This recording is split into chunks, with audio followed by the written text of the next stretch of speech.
So guys, kapag naghahalaman ako, make sure na meron akong upuan. Kasi syempre medyo may edad na ang teacher nyo. Tapos lagi akong may shovel. Actually, itong shovel na ito hiniram ko sa nanay ko. Tingnan nyo naman kabongla. Stainless. O, diba? Yung sa akin nasa plastic lang. Hindi kayo, ipapakita ko yung soil combination. Actually, nagpapagawa talaga ako dun sa nanay ko dito, sa barangay na to, sa Linang, ng mga soil combination. So, hali kayo, tara.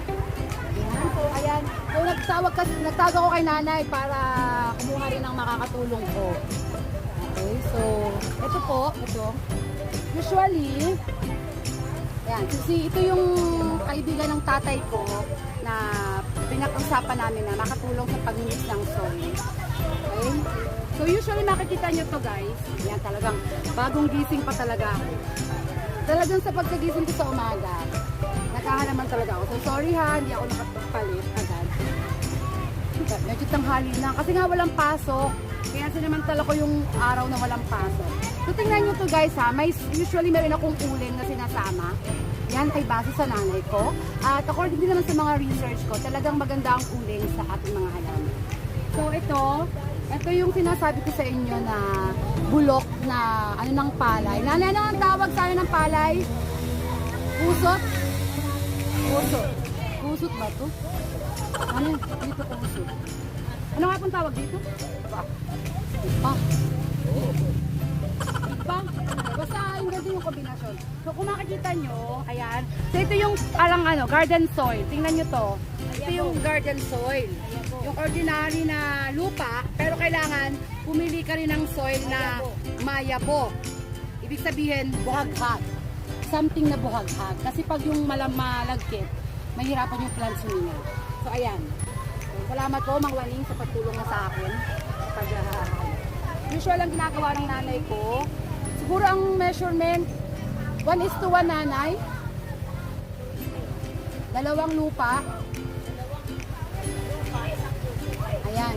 So siguro, kung susukat tayo, siguro yung detalye, pakita ko na lang sa inyo sa susunod. Pero ito, nauna na sila eh. Pagdating ko, may gawa na silang ganito. So gusto ko lang ipakita sa inyo guys, hindi pwedeng basta soil. Yan, yung mga combination. Better din na siguro kung mayroon kayo mga tayo ng baboy, ipotang manok, ayan, yung mga manures, pwede natin siyang isama para mas maging healthy yung plants natin. Pwede rin yung mga nabubulok na dahon sa paligid, tapos yung mga pinagbalatan ng ating mga prutas at gulay sa kusina. Actually, ang dami ko na research sa mga ways.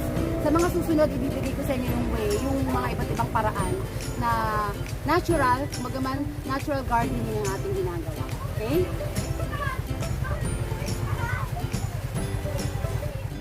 Ayan, so guys, after kong mag-mix ng soil, nilalagay namin yan sa mga plastic bags. Ayan.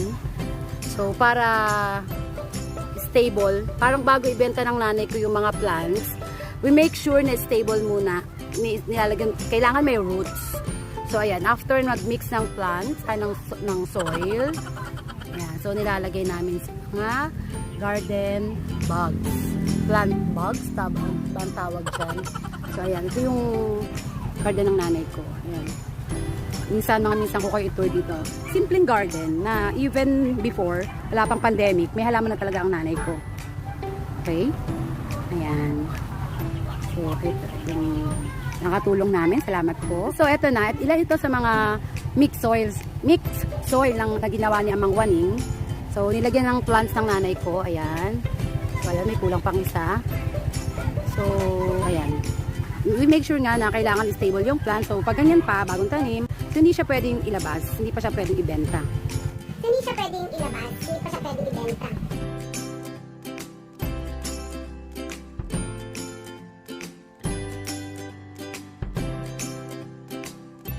Usually, yung tatay ko yung aking napapakasuyo ang magpala ng mga lupa. Kasi dito sa likod ng bahay namin, naturally mataba ang lupa dito. Kasi nung bumaha, nagkaroon na rito ng maraming tambak ng lupa from siguro sa bundok. So usually ganyan ang ginagawa niya para nakakatawa nga eh, nakakapagtaka, hindi na uubos yung lupa dito sa likod namin. Eh, ang dami-dami na namin kinuha ditong lupa. So ayan, so, yung tatay ko ha, yun na yung kamukha. Nga diba kamukha ko yung tatay ko.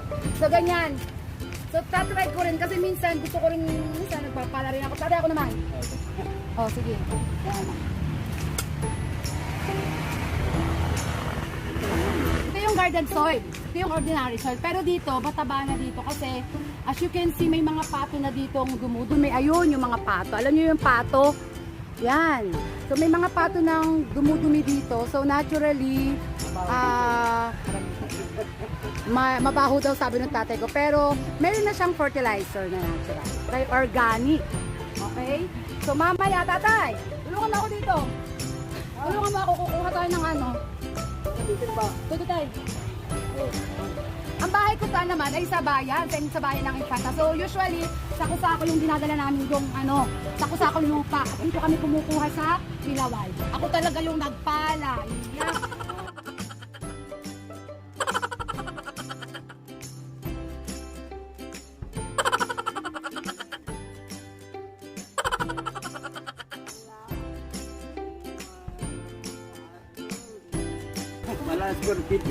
Wala ta kami lupa dito. Actually, hindi naman kami taga tenants lang kami dito sa Pilaway. So, itong mga lupang to, wala namang ubos ay. Walang ubos. So, marami lang. Medyo ang hirap. Ang hirap pang magpala. So, medyo sanay naman kami. Wala itong pala. Masyado pa kanay. Ayan. Malayo-layo pa itong mapuno kasi ang laki ng sako.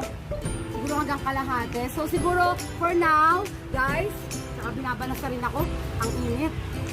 Siguro, bye muna for now. Please, like. Siyempre, kailangan nyo i-subscribe. At i-share nyo na rin sa mga friends natin. Marami kayong tips na malalaman sa akin about plants.